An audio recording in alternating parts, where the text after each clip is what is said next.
Okay, back in the studio, I got Ryan and CeCe today. We're talking about building power without Olympic lifting or plyometrics. And this came up for me because I think there's a little confusion for people when we start to put power into programs or how they think they should be training power. And generally, and a lot of times, especially if you're an athlete, Olympic lifting or some form of Olympic lifting, let's just say it gets broken up a little bit into a few things, and there's a lot of value in that for developing power. And plyometrics are usually a heavy part of the programming. Why? Because they're very effective. The challenge, though, for I think a lot of people, and particularly as I'm out and about, is folks don't all the time have the skill to be able to do that, and their tissue and their bodies aren't prepped to do it. And when they start doing it, they start hurting, right? And there's injuries can come up as well. And I never like to make these all about injuries, but when you start working through the power component, oftentimes these things will come up. And they're oftentimes bringing on baggage on board. So like if you're asking somebody to do like a snatch or a jerk or something like that, or some form of those, especially if they have lack of shoulder mobility or they're bringing on board baggage with some stuff, with regard to like overhead movement, lack of mobility, joint integrity issues, things like that becomes a problem. And so it's a thing that gets kind of cut out. The other thing on the plyometric side is people end up using those in weird places for me. Mm-hmm. They do some type of plyometric, but oftentimes it winds up in the end of the workout and they're using it for like conditioning. Why? Because there's a high energy demand for those types of movements. So it gets their heart rate up, it gets the respiratory rate up, and they get that emotional feel good of I'm working hard. And yes, you could be building some capacity, but what you're doing there is you're leaving all the things that you would be doing a plyometric for in terms of increasing power on the table. And I know this because I talk to a lot of people, and including coaches. And the more I kind of get into this, I'm like, hey, maybe we should clear this up a little bit and give some people maybe some perspective on how to train this stuff without necessarily having to do Olympic lifting. Again, tons of value in that. I loved it for a long time, but I also have my limitations now and I don't love it as much. And then also on the plyometric side, the more people are starting to like try to maybe be faster, these hybrid athletes, they're going out, they're doing a little bit more sprinting. Great way to develop power in your sprint, workouts. But they're winding up with blown out hamstrings, blown out Achilles tendons, and I would say like they lack the skill. They haven't developed the skill to be able to do that well. So they're setting themselves up, I think, for problems in the long term. So I want to kind of peel it back a little bit and give people maybe some perspective on how to continue to train power, why it's important. And we'll break it down like what it is, how to apply it, and a few different components here. Yeah, I mean, I think, you're talking about all that. I do love that it is getting more popular to train power. I am seeing that a lot more, where I think even like 10 years ago, you wouldn't really see that in a public gym. You wouldn't really see an average person trying to increase their power. But just with like any exercise or type of exercise or intention, I think like how those exercises are applied is a lot of where people miss the mark. They think, oh, I saw someone doing this jumping exercise, I'm going to do that jumping exercise, I'm going to get more powerful. But and I think this is where like a good coach can come in, or having more understanding of how do you apply these movements for your current capacity right now. Is it appropriate for you? And I think because there's these things that come up where people get injured doing things like sprinting or jumping or Olympic lifting, like it's just too hard for them. I think a lot of people end up getting kind of pulling back and not wanting to train power because they're almost like apprehensive to do it. And I think like starting to break down that there's lots of ways you can develop these components and these attributes of performance and fitness that do not need to be those exercises that are so strenuous or so skill demanding that you just feel like you just throw your hands up and I'm just gonna do my normal lifting program. Mm-hmm. But then you're leaving a lot on the table as far as like life. For performance, power is very, very, very important for moving quickly, for moving accurately, for moving with intent. But there's even benefits for, we've done a lot of podcasts on in your 40s and 50s. And I think a lot of people they maybe haven't jumped in 10, 15 years, or they don't feel like they can do these movements. So they're just like, oh, I'm just not going to do it. But there's a lot of benefit as you age. Like one of the things that starts to deteriorate in addition to, muscle mass, bone density. We hear those things a lot, but it's actually like your nervous system's your recruitment for power, your fast twitch ability to do these different things. So continuing to train those things as you age, I think is also really, really important. Agreed. For longevity. So it's benefits for longevity and performance, but a lot of people are like, I don't feel like I can go do a box jump, so I guess I just won't do it. So I think that's where we should really discuss, like, yeah, and that's kind of the point of this episode. There's lots of different ways to train this. And a lot of it really you're going to break down is the intent and the application. Mm-hmm. It's not necessarily the specific thing you're seeing online or not seeing online. It's your intent and your application of these things. So yeah, I think it makes sense. Like people see people doing box jumps or whatever, sprint movements, or some other type of dynamic plyometric movement that's happening in the gym or whatever, and they connect that with, oh, that looks very athletic, and they're not wrong about that. So it makes sense. Like conventional wisdom would tell you, if I want to be more athletic, I need to add these things in.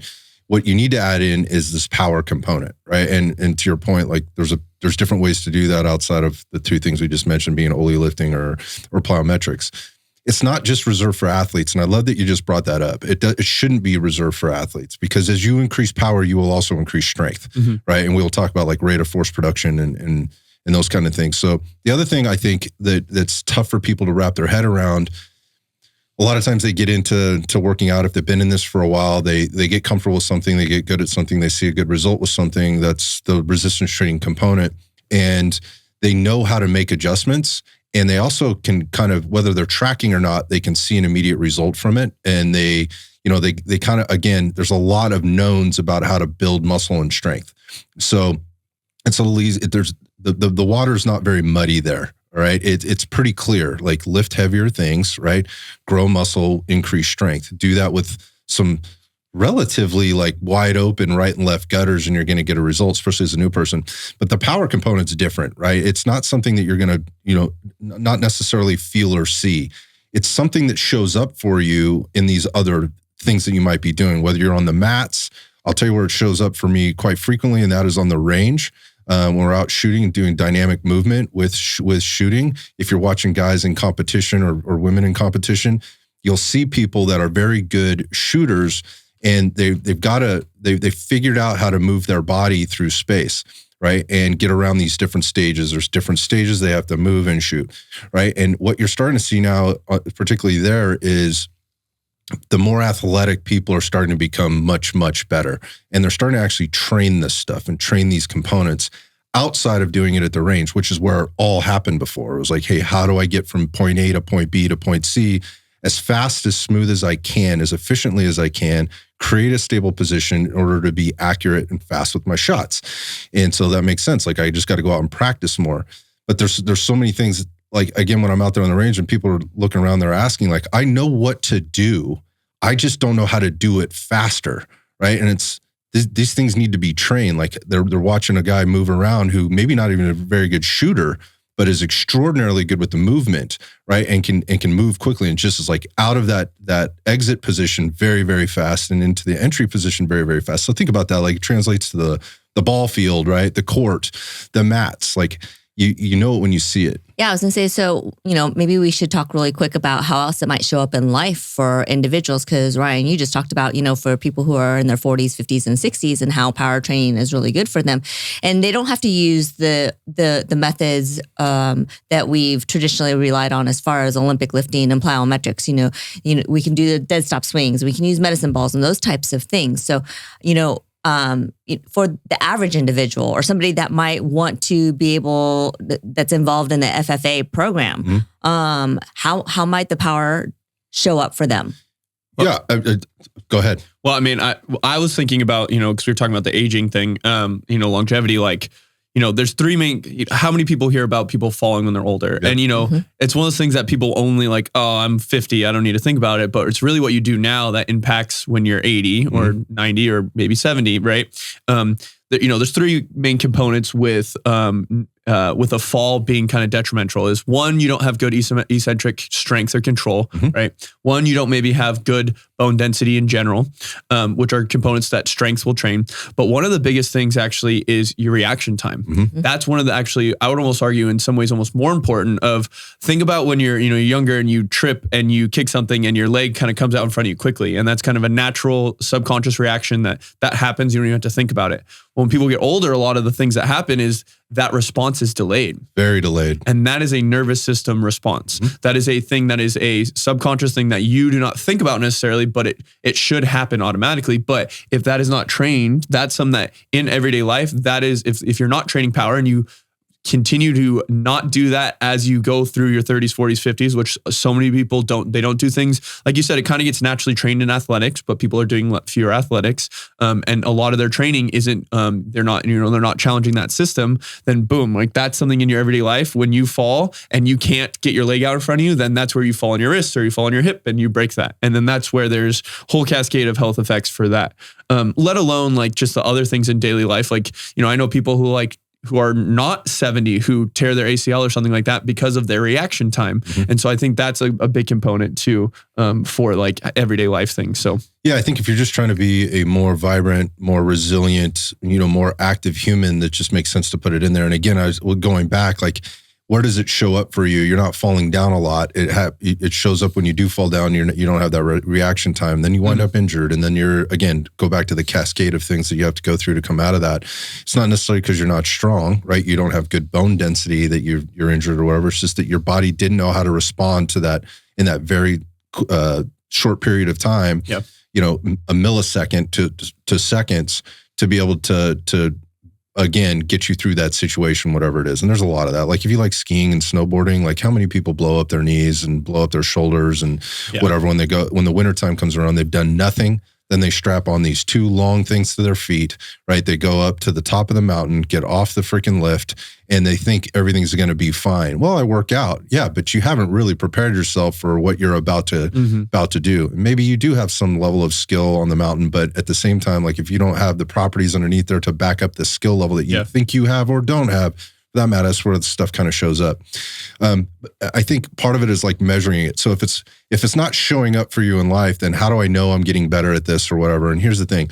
You don't have to, I'll tell you in a second, but you don't have to have like some special devices in order to be able to do this. If you have that stuff, it's awesome, right? There are several different devices that are out there. You'll see these like in a lot of strength and conditioning rooms where they're actually like there's you're looking at like a linear position transducer is what it's called, right? And it's basically like a little wire or cable that attaches to the bar or dumbbell or whatever you happen to be moving, and it's measuring how fast it's going. So we'll break down what power, how to what the formula for power is here, but you don't have to have these devices. Some of them are like pods that actually measure inertia. And you'll see them, you can strap them to, a vest, or they'll actually sit like they put these pods on soccer players. The world of soccer uses these things quite frequently, and everybody's being tracked on the field, and it's tracking biometrics, it's tracking distance covered and things like that. So they do have some pods. And then there's also like camera-based equipment. There's actually apps out there that you can get. There's some challenges with that in terms of the quality of the app, quality of your camera. It has to be set up correctly or whatever, but it can track things too. So if you're really nerding out about this and you wanted to get deep into it and make an investment, you could do that. And then with that comes also, you have to have a high level of awareness and an understanding of what you're actually looking at there and what you're actually managing as it goes back to like what load should I be using and what movement should I be using this in and so forth. So we'll break that down. But I think like the core principles are, first off, let's talk about what force or what power is. And the basic formula there is force times velocity, right? So it's how fast we're moving something, right? Easy formula to remember, right? So there's a time component there, and that goes into the calculations of how much load should I use at certain components and things like that. So, but you don't have to, so if you just understand basically it's how fast can we move this weight, right? Or this load or this mass, whatever it happens to be, whether it's your body weight, a barbell, a ball, a sled, whatever the thing is, right? That's really what we're kind of calculating here. And the important thing to understand there is the strength lays the foundation for this. So you have to have a decent amount of strength, and you have to have skill in order to express the strength in the way through that force velocity curve, which we can kind of talk about a little bit, to make it make sense. Otherwise, what are we doing, right? We're just moving things faster. And there's value in moving things faster, but there's some application there that needs to go into it. So I think if we broke it down like into like kind of a framework, the framework would be we're going to be using like moderate loads. And that is relative to what it is that we're lifting and who it is you are as a human and what it is we're trying to train. But the bottom line is these are sub-maximal loads, right? And we'll give you some percentages here in a little bit. The other thing is like maximum intent. This is probably the most important thing. Like that is, what am I trying to do? My brain needs to be locked into this. Like it is very intentional, and it's almost exhausting mentally to do this type of work. And that's going to require a few other things. One is when you're locked in like that, another principle here would be low reps and low sets. So this is not something we're doing a ton of. We're being very intentional with these submaximal loads. And we're in doing so, we're going to be doing low reps and low sets of this stuff, which then pulls into the next piece is making sure you're managing your recovery times in between sets or reps and workout bouts in terms of what we're applying. So another huge component, which I think is often misapplied, go back to the person putting plyometrics at the end of their workout. We'll come back to that. Like, what are you really getting out of that? You're getting some conditioning, but what are you leaving on the table in terms of the power increase component? And then last but not least, when you're doing these movements, form and your mechanics are critical. And that cannot be left out. You do not want to be training power with shitty mechanics. So there's some skills stuff that needs to go into this. And if I had to add another thing there, it would be like a proper warm up to prepare the system for what we're about to do to it. And there's a lot of things that go into that, but that's kind of like the basic framework. So another quick recap is moderate loads, maximum intent, low reps and sets, full recovery, proper form, and make sure you're getting a good warm up in. So an intentional warm up that preps us for the movement that we're about to do. You guys want to add anything to that? Did I hit the basics? I think it is important to kind of, we talked about how strength lays the foundation for power, right? And so we talked about, you mentioned briefly the force velocity curve. And really what the force velocity curve is how much output, right, you're getting. And so strength is force. Like it's the measurable amount of force into a specific, generated by muscle fiber through the levers, all these different things. This is the amount of force, right? Velocity is a directional component with an acceleration component with speed, right? And with that force velocity curve, there's, we talked about training in moderate loads, right? If you pick up something that is your maximum load that you cannot pick up, it's going to take a really, really, really high force, but the actual velocity, the distance it travels, meters per second, is going to be low, right? Where if something is super, super, super light, you can have as much intent as you want, but because there's a very, very low force and you're only trying to rely on velocity, it's going to be hard to get that same high output when those are multiplied, right? So there is some, depending on the movement, where you can kind of pick and pull, where it's more the moderate force, moderate velocity, or maybe a little bit lighter force, a little bit lighter or heavier or higher velocity. But it's the combining of those two components, which really get you to a high power output, that where just pure strength training, force training won't get you. And then if you're not using a load that is appropriate for the exercise with intent, that's also not going to be, suffice for that. Are we going to talk more about later about, go into the full recovery? Are we going to dive into that? Because I definitely want to talk about that. Yeah, for sure. Yeah, okay. We'll talk about that because as it relates to energy systems and what's going on with the nervous system, the muscular system there. But we're talking moderate loads. So for moderate loads could be, or it's a fairly large range going back to what you're talking about there with the force velocity curve. It's somewhere between 40 to 70% of your maximum output. So again, that's dependent on who you are, your movement, what your movement looks like, what your workout's going to look like for the day. But it's significantly less. So when we talk moderate, it's heavy enough to create a stimulus, right? But it's not so heavy that it slows us down. Once the slowness starts to happen or the mechanics start to break down, you are done. And this is, something that's very tough, I think, for people to get through their head. Like they just want to go harder, like they missed the lift, right? You missed it, man. Like, why did you miss it? Is it because you're tired? Is it because your mechanics were off? Is it a combination of both or whatever? That's why going back to those core principles, the movement and the skill level that you're performing this with is extremely important. So you might need to spend some time there doing some stuff.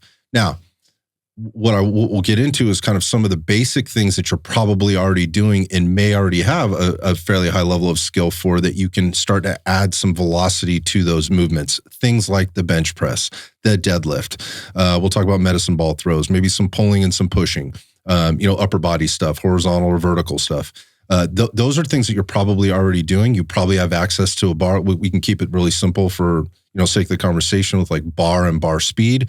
Those are things that people are generally familiar with, and you don't have to be doing Olympic lifts with that stuff in order to build power. So again, just the moderate load piece, and keeping in mind, at some point there is a diminishing point of returns on the weight or the load that you are using. So better to be a little light than to be too heavy. In most cases, I don't want to make that as a blanket statement all the time, but the heavier the load, the higher level of skill is needed, right? And then we'll get into the recovery piece in a little bit here. But is there something you want to add to that? No, we can keep going. All right. Yeah. So again, going back to like, what are some exercises that you may be able to implement bar speed training in or velocity-based training in? And again, I just mentioned a couple of them, but one of the ones that shows up like in our FFA program right now, and we're not doing power with it yet, but we're building the foundational components of it. And we're going to talk a little bit about that. But one of the ones I opened up with in this first block of training for the folks that are on that program is a trap bar deadlift. It's a great one because of the mechanics involved. You can really load that up to build strength and practice the skill of deadlifting sans and it kind of eliminates those people that maybe have some mobility issues or particularly like low back issues or hinge issues where they can't fully get into a really good deadlift position, or particularly like even like a start position for like a snatch or there's no navigating around your body because you're in the middle of the implement itself. Yeah. So low center level of gravity. Low level of skill, a little higher center of gravity makes it easy. And the reason I put that in there is this is going to show up later. Now, we're not doing a lot of power. We're not attacking power in this first block. We're attacking the strength piece, but we will bring that one back for the power component later. So building using the lifts that you're familiar with and very good at already for this stuff is a really good place to start, that being one of them. Yeah, that's a perfect example of, I mentioned earlier of what matters is the intent and the application of the exercise. So that's a really great example of you can do a trap bar deadlift with lots of different intentions. And you can go more of that, hey, maybe you're working in the like 85 to 90% of your 1RM or your output, and that is going to really push the strength. But then you can do a 50% and really focus on the acceleration component. And, we'll definitely, we need to talk more about like rate of force development, which is a big component of this, especially with things like deadlifts. But that's a good example of if you're wanting to increase your power, yes, there's a lot of different exercises that we love that can get very specific and very dynamic. But just the intent of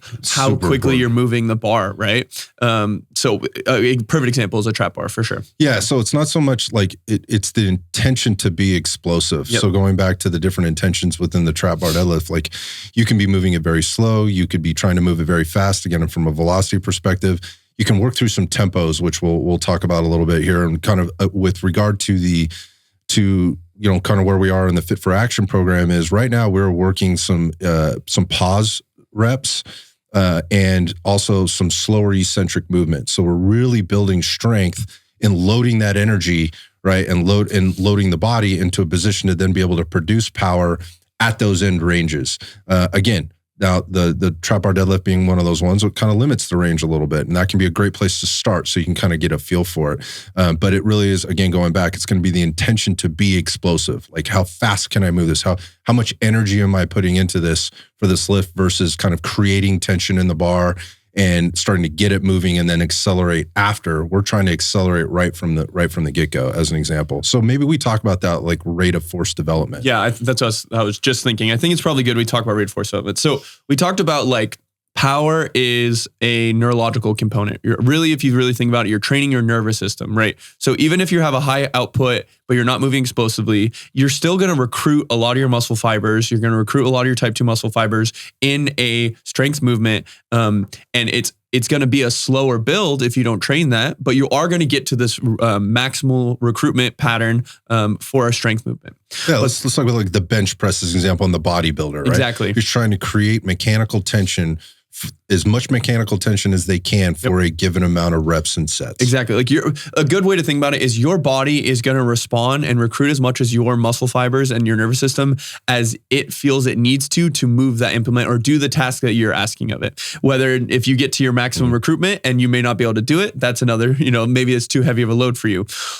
What rate of force development really is and why it's such an athletic component and still applies to these longevity things is it's how quickly can you get to that maximal recruitment. So it's kind of a way to think about it with your nervous system is it's kind of this slow build and it's this up ramping, right? So your body's going to only recruit the little things it needs to initially. Then it's okay, we need a little bit more, we need a little bit more, we need a little bit more. And for someone who doesn't train that might be a slow build. When you train things, especially with the two things we just mentioned, one from a dead stop, like a deadlift, where there is no preloading, or when we do things where we take the stretch reflex out of it, like a tempo with a pause, those things really train your nervous system's recruitment. So that turn on of all this energy systems to get that firing quickly is a quicker response, which is what you really want. If you're trying to react, if you're on the field, if you're on the court and someone is, changing directions and you're at a specific position and you want to be able to go catch them, your body's ability to do that quickly, that's developed through rate of force development. And there is, a global response as far as your nervous system improving at that, but there is some local response of specific muscle fibers and specific parts of your body. There is kind of two components of that.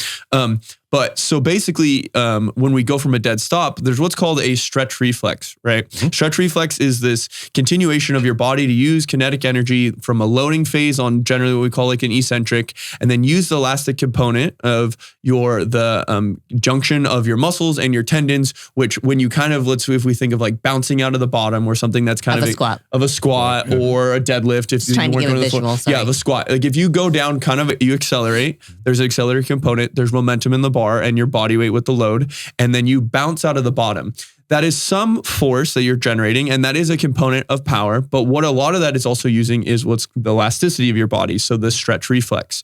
When you do things, one from a dead stop, where basically a deadlift, you're starting at the bottom of the movement. That's why it's a unique exercise. You can do this with other exercises, but it's kind of something that's unique to the deadlift most of the time, where you're not getting that stretch reflex. You're starting from the bottom lengthened position. So it's all about how quickly you can recruit and shorten and produce force, and especially with the intent with high velocity. The same thing happens when you do things like it's in our program right now with tempos, right? Yeah. When you have a slow eccentric, you have a pause, and then a really big thing when you pause, after that, there's no bouncing out of the pause. It's all contraction. It's basically a dead stop. That is focusing on rate of force development. So a characteristic that is not trained, but is really, really important for these things. So yeah, and you're not going to see it in most workouts in the gym, right? Nope. You're not seeing that. You're seeing people maybe move slow and controlled and going through a full range of motion, all good things.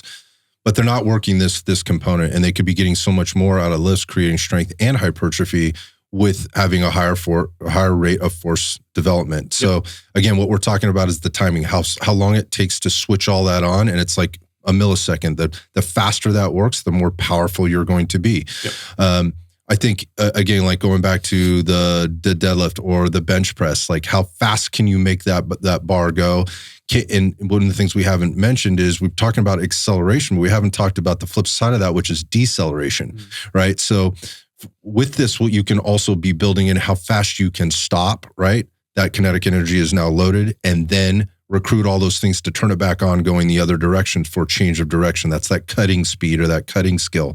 And that's where I see, like I was mentioning before, like the time it takes you to exit, right? How much energy or efficiency is being lost in that? And then again, how much time does it take you to enter, right? And decelerate to then create that stable platform to then be able to change directions yet again with a high rate of force development. And so again, these things can be trained. We'll talk about how to do that. But again, you're not doing these with maximal loads. You're doing it maybe with just your body weight, or again, with something in the neighborhood of 40 to 70% of that max load. So it's stuff that needs to be trained outside the gym. Now, I thought you did a really good job of explaining that. Hopefully we didn't lose people on that, but it is, there's an acceleration component, and that it's like, how fast does the spark get there? Taking a big step backwards, you look at like newbie gains, right? And you're talking about rate of force development or motor pattern recruitment, right? So there's a coordination that goes into this too. So you have, like, I'm doing a bench press. It's not just my pecs that are working here. Like, my whole body has to create a stable platform. So I'm getting a full body contraction, right? Or I should be, right? If I'm trying to do this really well, right? I've got to get recruitment from my shoulders, my delts. I've got to get recruitment from my triceps. I've got to get recruitment from my forearms and all the muscles. Legs. Yeah, and my legs. Everything has to be involved there. And so there's a coordinated effort. So when we talk about coordination, I'm not just talking about like the baby giraffe look, when you go in there with the first time with the barbell and you're trying to push it up and one side's coming up. Yes, that's coordination. That is the coordinated movement and contractions that need to happen for you to get there. So you go in there as a newbie and you pick up those 20-pound dumbbells and they feel like they're 200 pounds each and they're moving up at different rates and they're kind of wobbling around or whatever. We've not created that coordinated effort efficiently yet. And then a month down the line, right, those 20-pound dumbbells feel like 2-pound dumbbells, right? And you're moving nice and smooth. Now, is that because you built a bunch of brand new muscle, right, to get those things moving? No, it's just now you're becoming more coordinated. And it's not just like, again, it's not just that it doesn't look awkward. What's happened is the body is now turned on from the nervous system perspective. It's turned on and it's switched down all the motor neurons and all the motor units to fire all those muscles in the order, in the timing that it needs to be as efficient as it possibly can. And by doing so, your strength goes up.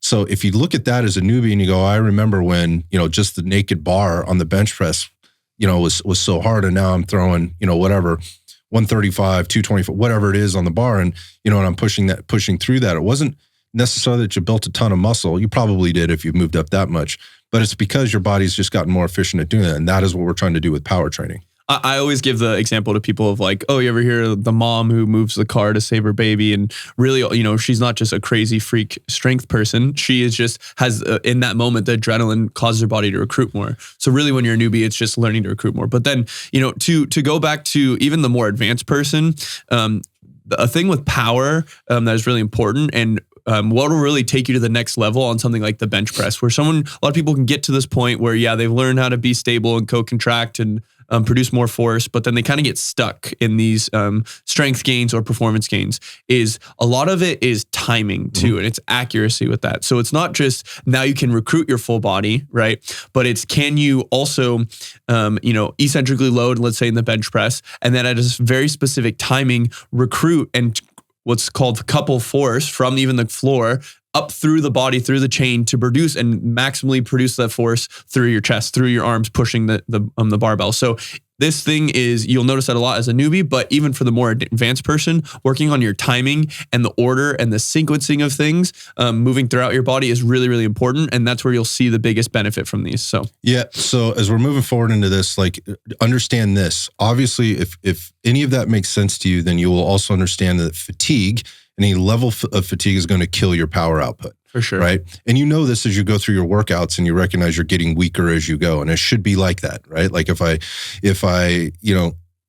on week one, I started on Monday, I do my bench press workout, right? Or my bench presses. And I do that at the beginning of the workout, but I saved the bench presses for the end of the workout, right? On week number 2, you're going to be weaker. You should be weaker because of all the things that you did in the beginning, which fatigued the systems, right? That's the energy systems, it's the neuromuscular system, and all the metabolic things that need to happen in order to produce this power and produce force. So again, as soon as you're tired or that bar speed slows down, you are done. You're done with that set, right? You're done with that rep, right? You're finished. So going back, like in terms of moderate loads and low reps and sets, when we're looking at this, we're probably going to be in the rep range of somewhere like 2 to 5. It's not a lot. So and the sets is going to be maybe 3 to 6. So there's a big variance there, and that's going to be dependent on you, your level of capacity, your level of skill. Where you're coming into the workout for that day. Love that. Yep. Yeah, where you're coming in. Did you not sleep well? Did you not eat? Did you do like I did today and leave your 3 prep meals sitting on the counter before you walked into work today? I'm hurting like right now. You shed a tear earlier. Yeah. I mean, I'm super hangry. But my point is like where you're coming into it could Impact it greatly. Yeah. Will definitely impact this. It's not a could, it will for sure. So keeping your reps in the 2 to 5 range and your sets somewhere in that 3 to 6 range will kind of keep you there. And again, you should be stopping this when you're still fresh, right? There's a high amount of output that has to happen here. And when you're doing this power training, yep, your heart rate's going to get up a little bit, but you still need to remain fresh. So we're keeping the reps and sets fairly low here. Yeah, and this with that remaining fresh, like to really push the needle on actually trying to improve power, this needs to be done earlier in your workout. Yep. Either at the the beginning after you're warmed up and you've ramped up to that, or beginning mid of the workout, right? Definitely shouldn't be at the end. There is benefit to try to have outputs with under fatigue, but that's not improving your power development. That's like expressing your capacity to be, to do these things. But it needs to be at the beginning of the workout. It needs to be while you're fresh. And I love the component of you talking about of like, how are you feeling that day? How are you showing up? And this is where I love, like, yes, some of the objective data, like we talked about earlier, of like you're actually seeing the meters per second, start to decrease of like, hey, you're not getting the same output. But even just for you as a coach, like starting to recognize when you can start to see like, I'm not liking what I'm seeing anymore. I'm not getting the benefit that I want. I'm not seeing the speed that I want. I'm not seeing the accuracy. So maybe I'll plan 6 sets, but I've cut it at 4 sets because I'm not liking what I'm seeing too. So that's a different thing to think about. I was going to say, as far as showing up too, I mean, would it be potentially you just don't do it that day? For sure. Yep. You save it for a different time. Microdose your workout the next time and do the power in the morning and the rest of it later in the day. You could certainly do that. I think it's a really good application if you have time in your schedule in order to be able to do that. So this contrasts greatly to like bodybuilding, where fatigue is part of the game, right? We are trying to take ourselves to the point of exhaustion, right? We're going to or near failure. And again, that's programmed into FFA and Max and Strong as well, specific to, hey, we need to give this body the stimulus in order to get it to grow or build strength. In power, it's much lower. So you may feel like you're not working that hard, right? The hard work is coming in the intention and making sure you're applying the skill that you're supposed to be doing. I think that's a tough thing for people to wrap their head around. Like, what am I really getting out of this? So just like anything else, there needs to be consistency to this. There needs to be regularity to it. You need to be doing this over a concerted amount of time and then revisiting and going back to whatever your maximal loads are. And you should see increases in the loads that you're lifting there if applied appropriately. So again, going back to like, how much should I do? It's going to be very little portion of your workout, right? I want to go back to the, how you're showing up and how you're feeling fatigued. There's another component to this too. And I think the Aussies and the Kiwis do a really good job with this, specifically for their athletes. There's a lot of science and a lot of technology involved in how they're training, particularly for rugby. And I love those guys because when you watch rugby happen, you are talking about some big, powerful people that are moving really fast, right? They're stopping, starting, and they're doing it for long periods of time. It's impressive. When you start getting in the pro rugby leagues, and what they do when they go into their strength and conditioning room is sometimes people show up, after a game, they may play a couple of matches a week or go into a tournament or whatever, and they come out the other side and they use velocity measurements to see where a person is in their workout for that day and how they're going to apply the rest of the workout, right? This is done up front. And some guys will be like, man, I really feel like shit today. And the coach will sit there and be looking at the velocity meter and going, yeah, but you're moving, there's more juice in the tank here, dude. You're fine. Keep going. Yeah. Right. And we'll put more load on the bar, or we're going to do more reps and sets here. So going back to that, like, if you're using tools, you have availability tools to those tools, you would find probably some pretty interesting things. Like, I feel like shit today, but I'm actually moving better than I thought I would be. So there's that component too, which then sets up the rest of your training schedule for that day, for that week, for, following days and even into the months. And if you're tracking that stuff, man, that becomes really, really valuable information. That's kind of next level, but I thought it was interesting to bring up because I listen to these guys quite frequently kind of talk about how they apply these tools and how they apply this type of training for high level athletes.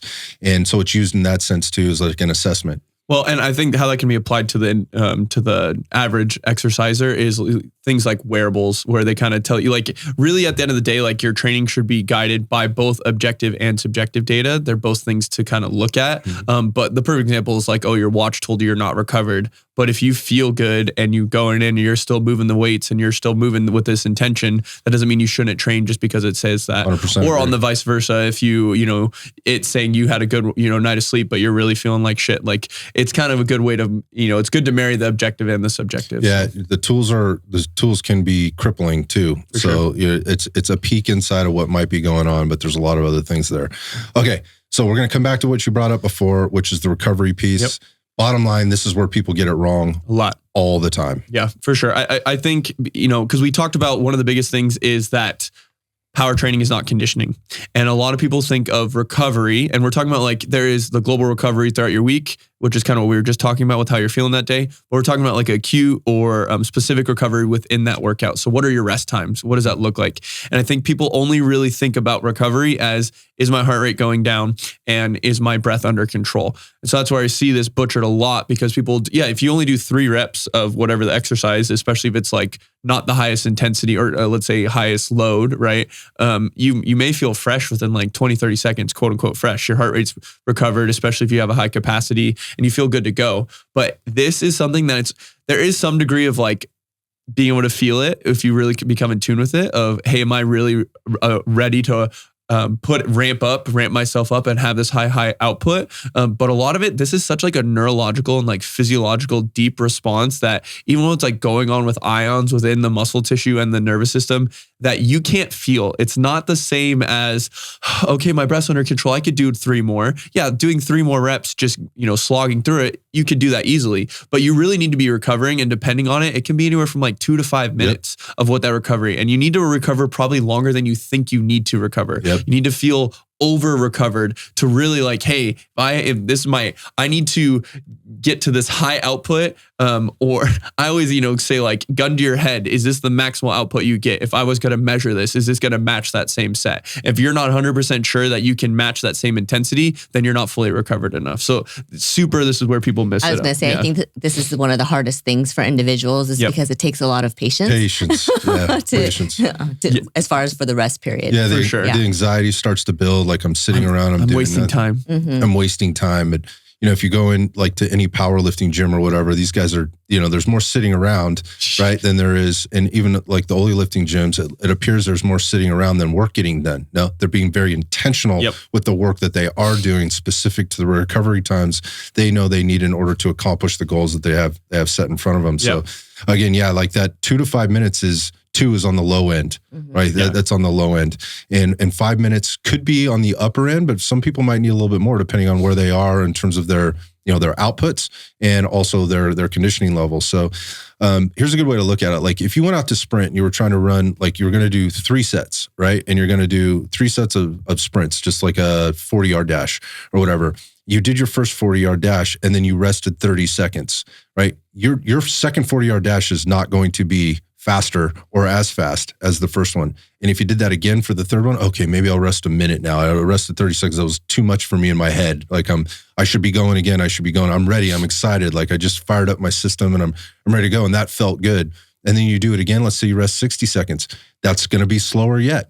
It just is what it is. Right. And listening, and if it's not, you didn't give full maximal effort or attention on the first one. So in listening to the two of you, for the average individual who might be new to this, I really like the rower and I really like the assault bike as far as looking at the watts, as far as your power output and looking at the time. So if you were to start at like maybe do a work to rest ratio of 10 seconds to 20 seconds work to rest, and then you're looking at your watts to see how much wattage you're putting out within that first 5 seconds of the 10-second work period, and then going to the rest and then repeating it again. Can you hit the same watt that you did on the first try for the second and the third tries?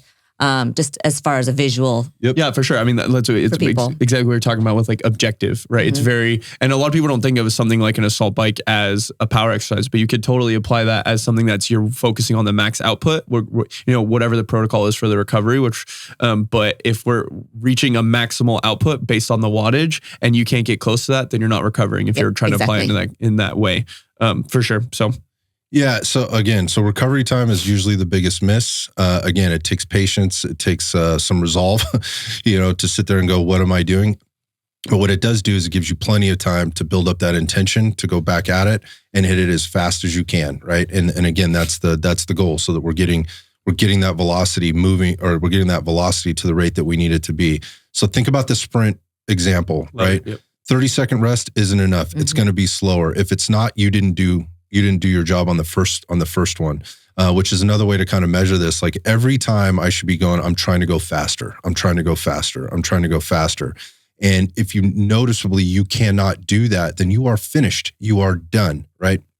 And again, I think that's a hard thing for people to get through their head, is that like, I've failed at this. No, you did what you were supposed to do. This is how your body's responding to that. That's a clue, dude. That's a signal. Obey that and move on. And now you know better for next time. So there is some practice that goes into this. Again, going back to like the Fit for Action program, I think as I'm watching people go through the workouts, we've got so many people in there right now, and I'm paying attention to what they're doing. I'm just kind of monitoring it right now, letting them feel it out. They've only been in it a few days since at the point we're recording this podcast. They've only been in it about 4 days now, maybe 5, because they got it on Saturday. We're recording on a Thursday. My point being is I'm seeing some people get through these workouts like in like 35 minutes. I know they're not obeying the tempos. They're not obeying the tempos or the rest times that are there. And so there's a problem there with the intention. And I don't think that's their fault. I'm trying to feed them a bunch of information on the side to like, hey, here's the things to pay attention to or whatever. So that's on me as the coach to make sure I'm getting it to them. But my point being is we're doing the exercises. We're not entering into each rep, each set with the proper intention to get things done. And if you're trying to speed through it, like you're not going to get out of the program what the program is there. So if you're really trying to power train, like there has to be a really well-developed plan, and there needs to be some really focused intention in order to get it done the right way. All right. So one of the other key fundamentals that we talked about here, principles here, is going to be the proper warm-up. And form. So mechanics being super important, and a great way to set yourself up for that is to make sure you're addressing that even before you get started, right, in the particular movement that you're going to be doing. And I think one of the things to think about here is like, how are we getting our body prepared? Like, what's an order of operation? What's my pre-flight checklist look like? And we've gone through, some podcasts where we've talked about warm-ups. With this one, very, very specific. We do not want to tax the system before we go into maximal outputs, right? And when we start talking about force times velocity. So we're not going to go do a run, right, before we go do our, if we're doing a snatch, right? I'm not going to do that. What can I do?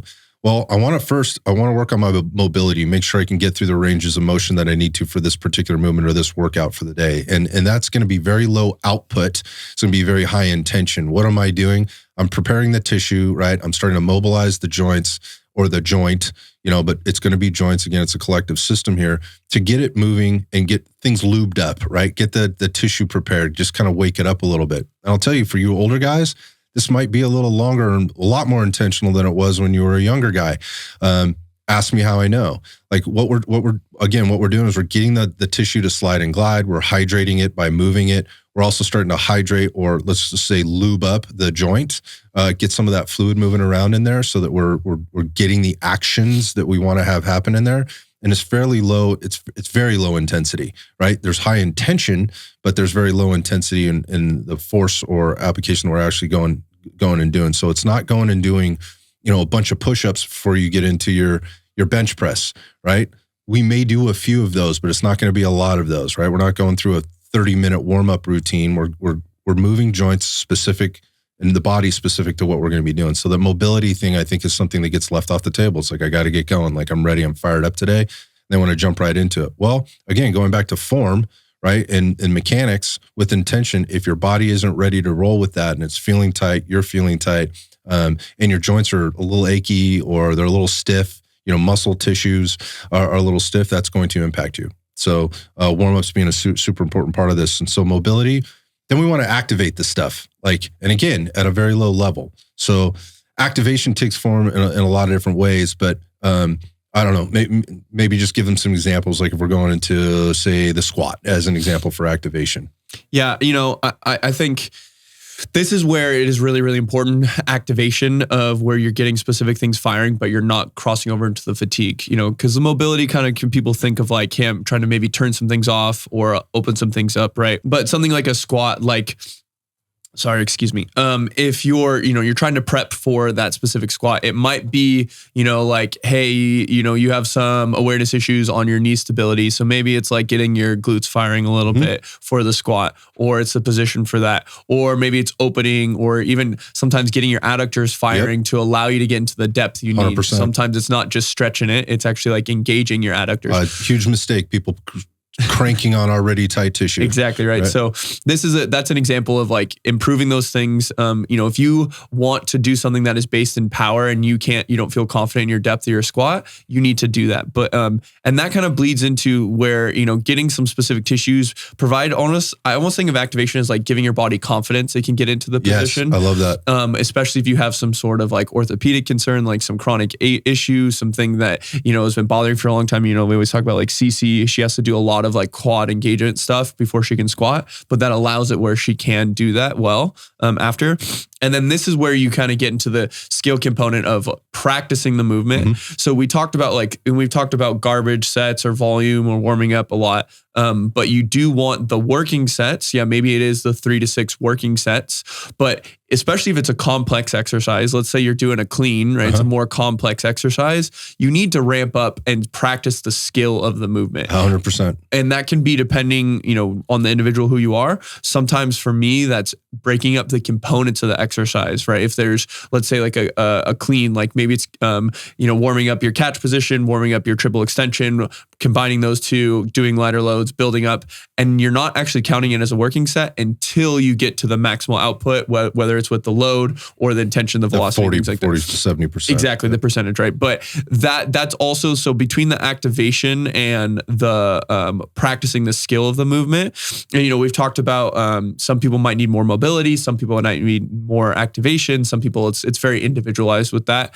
But those are really where you want to, those last two things are where you really want to be careful that you're not taxing the system. Yep. So you got to find that sweet spot for you. And it may be different from Monday than it is on Tuesday, depending on how you're feeling. Yeah, agreed. So again, like movement prep, again, with the squats, you just mentioned it. Maybe we're hitting some adductors, we're hitting some glutes. We're starting to do a little bit of spinal extension, just kind of warming things up, opening up through the chest so that we can, when we get that bar on our back or whatever, we're not guarded. And I think that's what you're kind of saying there. Like like what you do with, cause your knees bother you. Like, hey, if I'm feeling pain, there is a nervous system response to that, and your body will react to that, and it will be what I think what we could refer to as a good term would be guarded, and that will shut things down. That interrupts the signaling that we're trying to get, right? So taking the time to work through the things, and again, I think what you said there, it could be very individual. I've said it before, it can be very personal, depending on what works for you. There's a lot of things. We don't have time to dig into all that stuff today. I was just having this conversation with a group of high-level dudes last week on some very specific things. Some guys had ankle things, some guys had knee things, some guys had back things. And we kind of did some stuff with them later in the week where when I was thinking about it and talking with the rest of the team, we should have done it at the beginning of the week because I think they would have felt a lot better going through the other things we did the previous days. It was just kind of how we were rolling out the curriculum where they would have probably been in a little bit, and they probably would have felt a lot better. And I guarantee we would have seen them doing that stuff before we even got started on those other days, doing the things that we were doing, because they had an immediate response to like, holy shit, my knees have been hurting for 4 days.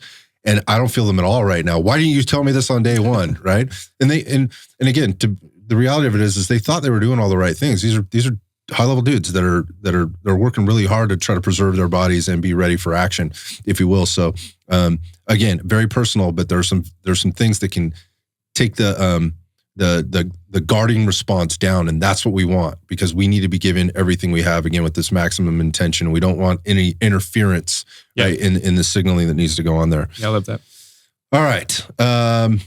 So moving forward, just like alternative, like power building type movements. We talked about the deadlift and the squat as one, and what we're talking about is like bar speed there, or the trap bar. How fast are we moving that thing? But you can also do this with your bench pressing, right? To increase speed there. You could, again, when we're talking about the barbell, right? So you got that there. You got your push presses, overhead type work. You've got barbell rows, right? Like dead stop rows are awesome to build power through your pulling movements. Again, going back to the dead stop that you brought up before, again, in that rate of force development, that's another good one. If you're a little challenged there, maybe particularly with your back or something else that's going on, I love the landmine for doing like single arm stuff. Whether that's your push press or your rotational movement, or again, a dead stop row, like a Pendlay type row.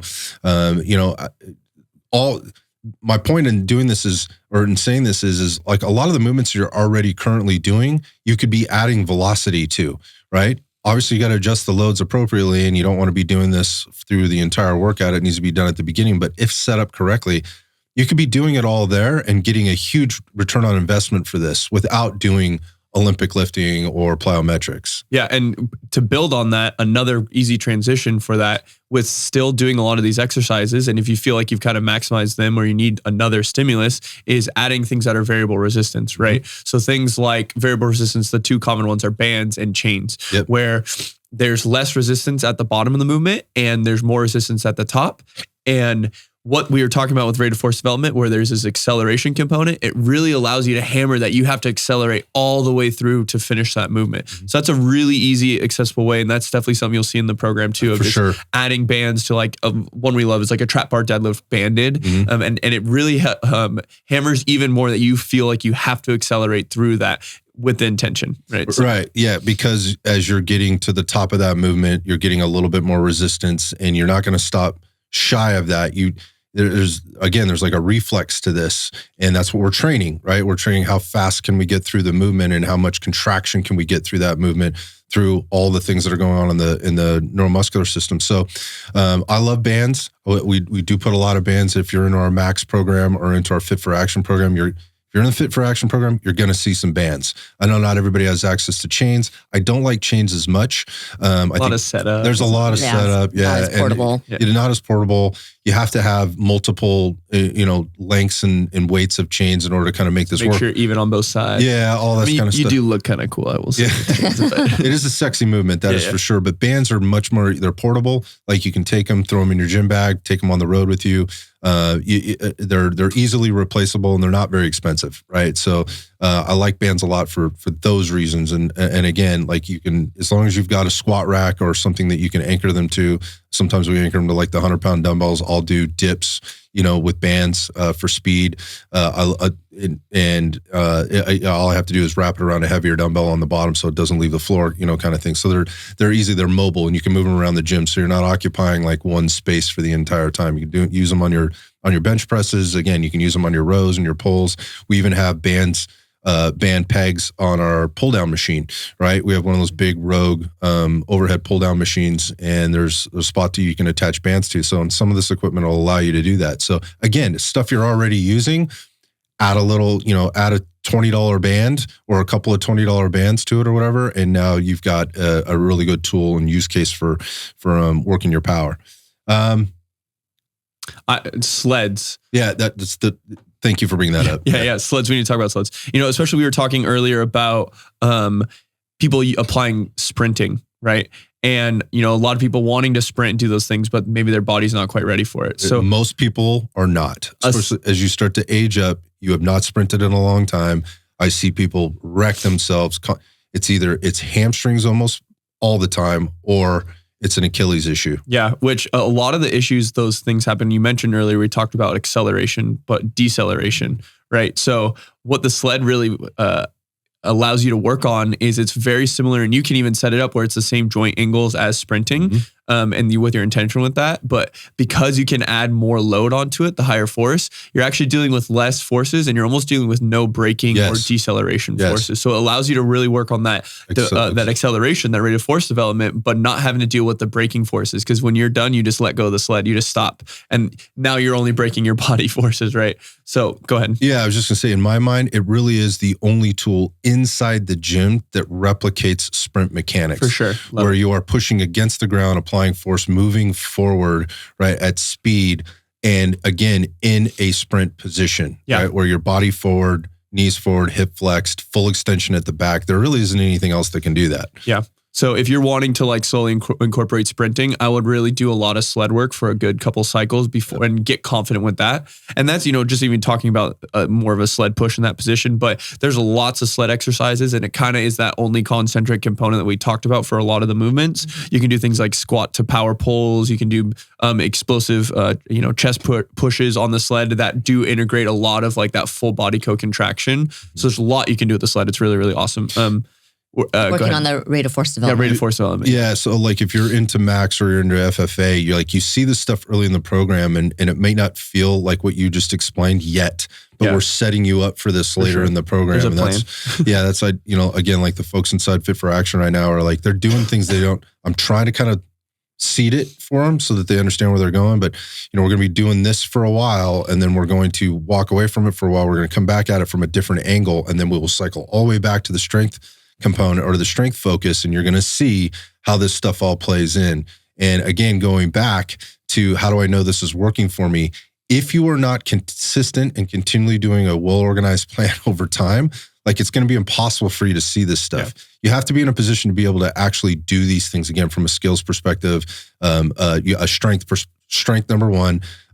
Two is going to be the skills, and then obviously the capacity to be able to handle this. And I mean like your intestinal fortitude capacity, right? Your mental capacity, working through the rest times, working through the intentional stuff. So, as you're building into it, I think just in recapping all of this, I think, it's not about fancy exercises. And you're going to see a lot of that right out there. If you're scrolling around the interwebs or whatever, and you're looking, there's all kinds of stuff that could be applied here. And I think people are looking for like the solution of the fancy output or fancy exercise to the output they're looking for. And the reality of it is it doesn't need to be that. It's going to be all about your execution, right? And the intention that you use within there. And again, I think it gets missed a lot, which is why I wanted to cover it today. A lot of things there. If you're looking for a program that does handle this stuff and it's doing this over a longer period of time, we've mentioned a few of them, I'll mention again. Red Dot Fitness Max is our strength and power program. And we built that program in the way that we talked about it today. There's no Olympic lifting in that program. So if you are dead set and you love Olympic lifting, don't get Max, right? It's not the right program for you because we don't do any of that in there. The reason we don't do it in there is because the majority of the people that we know that are getting into these programs cannot Olympic lift with the level of skill that they need to for us to feel comfortable prescribing that to them, or even recommending it to them. That is a whole other thing in and of itself that you would need to practice and get good at in order to make that worth your while, right? In putting it into these programs. Some people are awesome with it. More power to you. I loved it for a long time. Not my favorite thing to do anymore.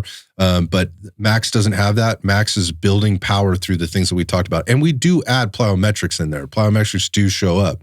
A good level of plyometrics, but you're going to see the bands, right? You're going to see the medicine balls. You're going to see the dead stop stuff. You're going to see a lot of deceleration stuff. You're going to see broad jumps, which I love, for force production, those kind of things. All those things show up in there. The other one is Fit for Action. And you'll see this stuff build as we get into the different focus blocks. Again, with Fit for Action, that one is going to be, it's a concurrent program that handles all the things. So we're handling strength all the time. We're handling strength, we're handling power, and we're handling capacity. And each one of those blocks will have certain focuses. You're still working the other things, but we'll focus on more things. So they build on one another. So, you may be jumping into that thing later on where we're more in a power focus.